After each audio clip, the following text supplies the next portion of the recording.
김계홍의 인생 스케치.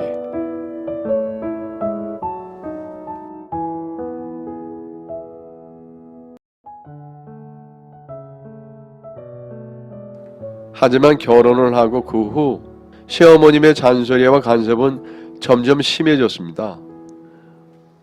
무엇보다 남편 잃고 남은 외아들이라는 것과 자기 아들은 교사인데 저는 한낱 중소기업 회사원이라는 것에 대한 불만이 많으셨어요. 원래 예전에는 3대가 같이 살았다. 내가 살면 얼마나 산다고 하나뿐인 아들이랑 떨어뜨려 놓으려고 그러냐? 니들은 나랑 평생 같이 살아야 돼. 이런 말씀을 하시면서 은근히 합가를 하라고 종용하시기도 하셨고요. 신혼집에 불쑥불쑥 오셔서 반찬 만들어 봐라, 옷 좀 다려봐라 하시며 살림평가를 하셨어요. 저도 엄연히 직장인이고 이 일을 하는데 어머니 제가 너무 피곤해서 반찬 가게에서 좀 샀어요 하면 소리까지 버럭 지르시면서 어디 내 아들한테 뭐 들어갔는지도 모르는 걸 먹이냐고 하셨습니다. 정말 말없이 때리기라도 하셨으면 했을 정도로 온갖 싫은 소리를 다 하시더군요. 그래도 참았습니다. 남편을 사랑했고 그만한 남편 얻었으면 이 정도는 참자. 어머님도 어머님 마음이니까 그러시겠지 하고 넘기려고 했거든요. 남편에게도 괜찮아 하면서 넘겼습니다. 교사 아들인데 그래도 얼마나 귀하고 자랑스러우시겠어요. 저도 예쁨 받으려고 노력 많이 했어요. 어머님한테 선물 들고 자주 찾아가고 연락도 자주 드렸죠. 그러나 어머님은 제가 뭘 들고 찾아가든 시큰둥 하시고 거기 놓고 얼른 가라. 얼른 가서 집안 청소나 해. 라고 저를 면박죽이 일쑤셨습니다. 집에 오면서 운 적도 여러 날이었어요. 그래도 참았습니다. 시간이 해결해 주겠거니 해서요. 그러다 시간이 지나 시댁의 아버님 기일이 찾아왔습니다. 제사 지내러 남편이랑 둘이 토요일 아침부터 시댁으로 갔어요. 나름 인터넷도 보고 열심히 연습도 해보고 가서 어머님 음식 하시는 것도 도왔죠. 예. 그렇게 짧게 썰면 어떡하냐. 청가하게 썰어야지. 물이 너무 많다. 물 좀 빼라. 전 다 태울 셈이냐? 이미 죽은 양반한테 탄 것까지 먹으려고 해.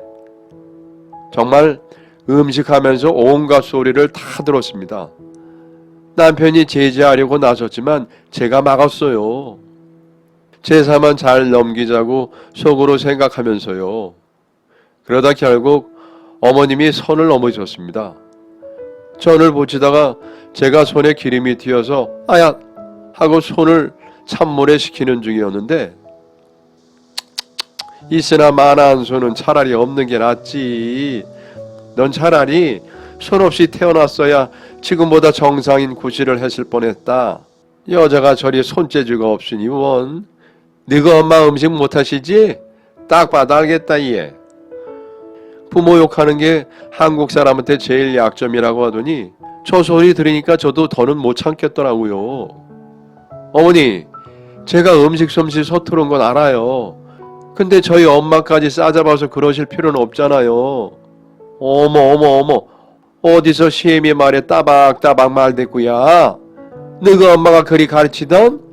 참 답 없는 집안이다. 엄마, 그만하세요. 장모님한테 그게 무슨 말이야. 내가 계속 지켜봤어요. 연수가 참으라고 해서 내가 지금까지 참아온 거지. 제 와이프한테 이런 식으로 계속 모욕 주시면은 저도 더 안 참습니다. 결국 보다 못한 남편이 버럭 소리를 지르며 끼어들었죠. 그렇게 화가 난 모습은 처음이어서 깜짝 놀라기도 했지만 한편으로는 크게 위로가 됐어요. 제 편을 들어준 거잖아요. 아이고, 저 불려시 같은 것이 결국 내 아들까지 뺏어갔네. 그러고 털썩 주저앉아서 우시는 것 같이 행동을 하시는데 정말 저도 눈물 흐르고 남편은 붉어진 얼굴로 제 팔을 잡고 달래주고 정말 제삿날이 엉망이 되려는 순간이었어요. 그 순간 최윤정이 울렸죠. 정식이 엄마! 정식이 엄마 있어? 언니! 남편이 나가서 문을 열었어요. 저도 어머님도 후다닥 옷매무새를 정리하고 현관으로 나갔죠. 현관에는 어머님보다 조금 어려 보이는 연령대 아주머니가 서 계셨습니다. 아이고 정식이도 있었네. 언니 지금 큰일이야 큰일. 저기 뭐야 일전에 정식이 전처 있지? 내가 주선해줬는데 몇 달 안 살고 다시 태국으로 싹 도망간 그 여자애 있잖아. 이름이 뭐였더라? 기억이 안 나네. 전처라는 단어에 저도 어머님도 얼음이 되었습니다. 남편과 어머니를 번갈아 보자 두 사람이 하얘진 얼굴로 저를 보더라고요. 아주머니, 그게 무슨 말씀이세요? 전처라니요? 에? 아가씨 누구유? 저 정식이 오빠 와이프예요. 에? 와이프? 정식이 세장가 들었어? 아이고야, 언제? 내가 1년 좀 넘게 딸내미랑 살다 왔더니 이 동네 사정은 까맣게 몰랐네. 아니 그래도 청첩장은 보내줄 수 있었잖수. 언니는 참. 그게 무슨 말씀이시냐고요. 전처라는 게 도대체 무슨 소리시냐고요.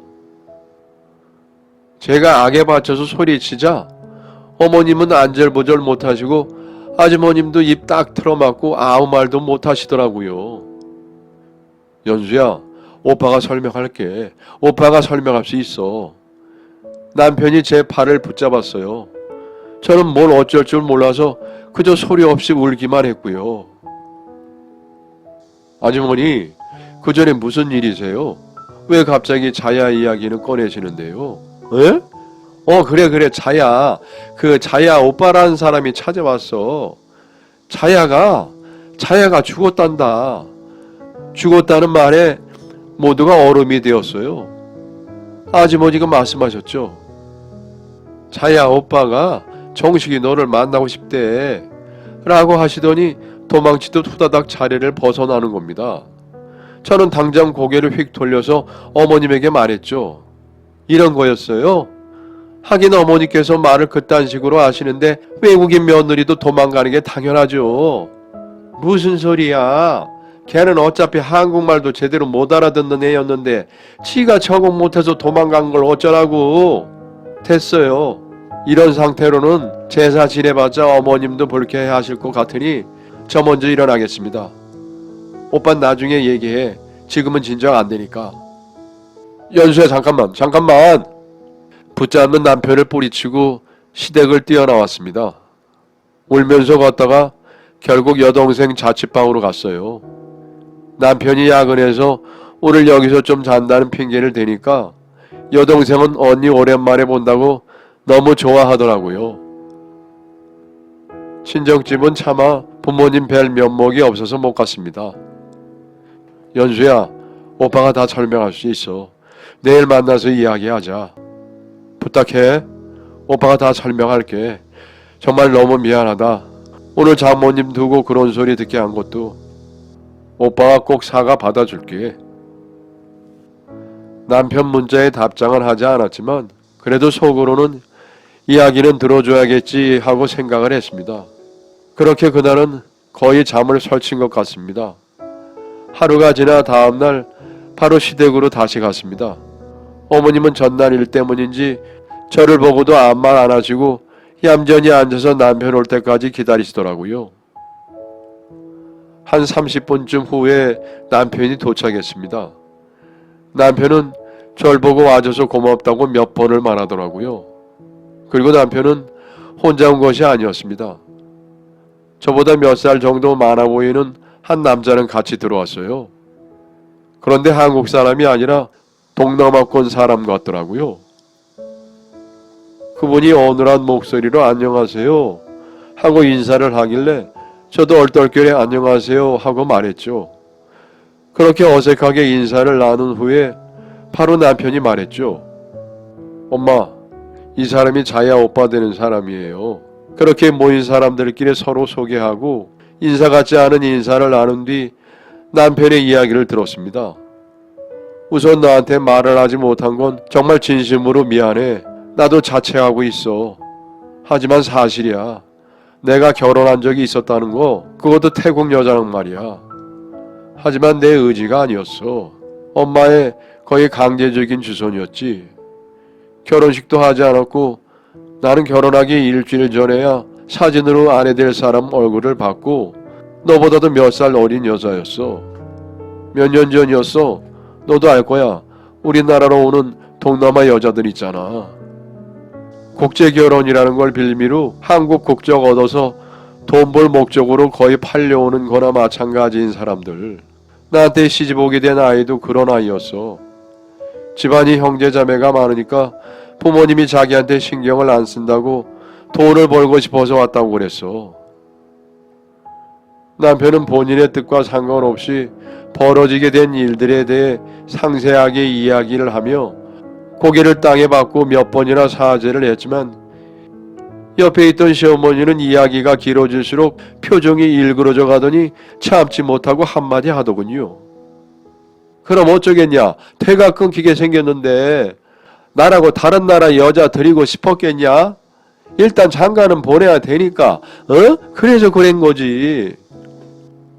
역정내는 어머님을 남편이 눈으로 제지하고 다시 이야기를 이어나갔습니다. 정말 말 그대로 돈 때문에 여기 온 애였어. 자야 말이야. 팔려온 거랑 마찬가지였지. 나한테는 그저 우리 반 아이들 중 하나로 보였어. 자기가 돈 벌고 싶어 왔다고 해도 여기서 사는 게 얼마나 힘들었겠어. 밤마다 울었는데 또 착하게 엄마 말 잘 듣고 서툰 한국말로 열심히 나한테 인사하고 착하게 굴었지. 그래서 지금 그 얘기를 왜 하는 거야? 결국 도망쳐버린 지지배를 뭘 잘했다고 감싸는 게야? 엄마, 아까 자야가 도망갔다고 했죠? 자야는 도망가지 않았어요. 제가 보내줬어요. 몰래 보내줬다고요. 이혼하면 돈 받은 걸 상환해야 하잖아요. 그래서 그냥 제가 보내줬어요. 여기서는 제가 잘 처리하겠다고 하고 그리하고 보내줬어요. 그런데 자야가 죽었을 줄이야. 뭐요? 그럼 네가 걔를 보내줘 버렸다고? 그것이 도망간 게 아니고? 아이고. 저는요, 자야랑 결혼할 마음도 없었어요.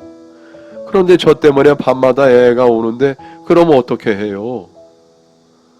한참을 가만히 있던 자야 오빠는 뭐라 영어로 말하기 시작을 하는데 남편은 그 이야기를 잠시 듣고 있더니 놀란 표정을 지으며 손사래를 쳤고 잠시 후 저희에게 그 내용을 모두 통역해 주더군요. 자야가 많이 아팠대요. 태국으로 돌아간 직후에 심장에 문제가 생겨서 쓰러져 투병했었다고 하네요. 차라리 잘 됐잖아요. 그렇게 아팠을 줄 알았으면은 가족 곁에서 마지막을 보내는 게 여기보단 훨씬 좋았을 거예요.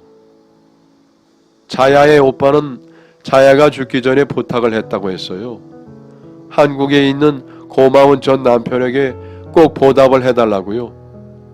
행복하게 잘 살 수 있도록 감사 인사를 전해달라고요. 자야가 보내는 선물이래요. 그리고 남편이 내민 건 이 상황에 도저히 생각할 수도 없는 과일 박스였죠. 그 과일 박스에 널널하게 5만원권 현찰로 가득 차 있었는데 그게 자그마치 10억이라고 합니다. 그때 처음 알았죠. 아, 이 작은 사과 박스 하나도 못 채우는 이 5만원 뭉치가 10억이구나. 처음 느껴보는 10억의 부피감이었습니다. 자야 오빠가 운영하는 회사가 잘 풀리면서 이제는 한국에까지 진출하게 되었고 설마니 동생 말처럼 은혜를 갚을 상황이 될 것이라고는 꿈에도 생각 못했는데 이렇게라도 기회가 생겨서 다행이라고 이야기를 했다는 겁니다. 남편은 손사래를 치며 끝까지 거절했지만 이걸 받아주지 않으면은 여동생이 많이 슬퍼할 것이라며 물러서지 않았다고 합니다. 그리고 남편은 어머님의 얼굴을 똑바로 보고 말했죠. 저는 이미 연수한테 거짓말을 했어요. 엄마 설득 때문에 사랑 없이 한 결혼이지만요. 결국 연수한테도 거짓말하고 새장가도 들었잖아요. 더 이상 연수한테 상처 주지 마세요. 저 지금 이거 돈 받았다고 해서 기고만장해서 이러는 거 아닙니다. 정말 더 이상 연수랑 제 사이 나쁘게 만드실 거면은 저 엄마랑 인연 끊습니다. 저한테는 연수가 중요하고 연수가 소중해요. 엄마를 무시하는 건 아니지만 저도 이제 제 가정이 있는 거잖아요. 엄마 말씀대로 대 있고 손주를 보고 싶으시면은 엄마도 계속 이렇게 행동하셔서 좋으실 거 없으실 겁니다. 단호한 남편의 말에 어머님은 큰 충격을 받으신 것 같았어요. 그 뒤로 자야 오빠는 남편을 한번 안아준 다음 돌아갔습니다. 행복하게 살라며 그게 동생의 바람이라며 연습해온 것처럼 어눌한 한국말이더군요. 저한테도 웃으면서 그렇게 말해주셨고요. 처음 보는 사람이었지만 따뜻함이 느껴졌고 죽은 남편의 전처에게도 안타까움을 느꼈습니다. 저는 남편에게 마음의 정리를 할 시간을 달라고 하고 친정에서 일주일 정도 지냈어요. 부모님께도 사실을 다 말씀드렸죠. 그랬더니 가족들의 반응은 이러했습니다. 세상에, 박서방 마음씨 참 좋아. 너 천하의 좋은 남자랑 결혼했다 얘. 그러게, 형부 진짜 진국이다. 그리고 일주일 후에 어머니께서 먼저 연락을 하셨습니다. 시댁으로 잠시 와달라고요. 미안하다. 내가 잘못했어. 앞으로 살림 간섭이나 너희 가족 가지고 뭐라고 하지도 않으마. 그때 그 사부인 누가 한 말은 내가 잘못했으니 한 번만 용서해 줘. 한결 기가 죽은 채로 사과하시는 어머님 모습에 저는 찹찹했지만 어머님을 용서하겠노라고 대답했습니다. 어쨌든 가식적으로 하시는 말 같지는 않았고 어머님에게 기회를 한 번 더 드려보는 게 나쁠 것 같지는 않았으니까요. 남편은 아파트에 저희 부모님과 어머님을 모셨고 저희 부모님도 이사를 들어갔어요.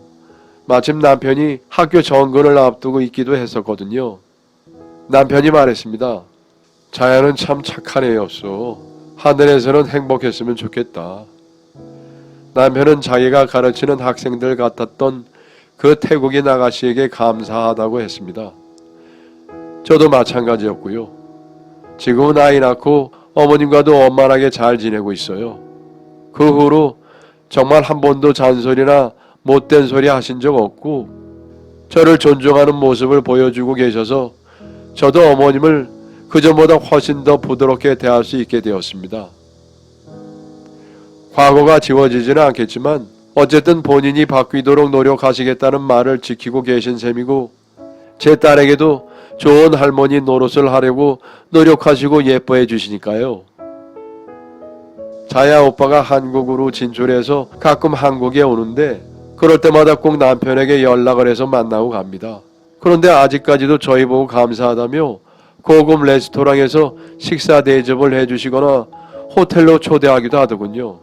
저도 몇 번 간 적이 있었는데 정말 귀빈 대접을 해주시더라고요.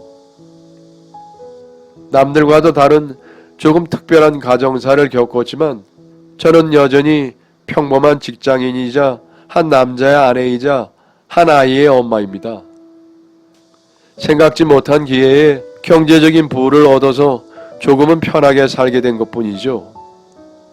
남편의 올바르고 착한 심성에 저까지 함께 복받은 기분이네요. 행복합니다. 앞으로도 남편이랑 같이 딸내미 잘 키우면서 열심히 살겠습니다.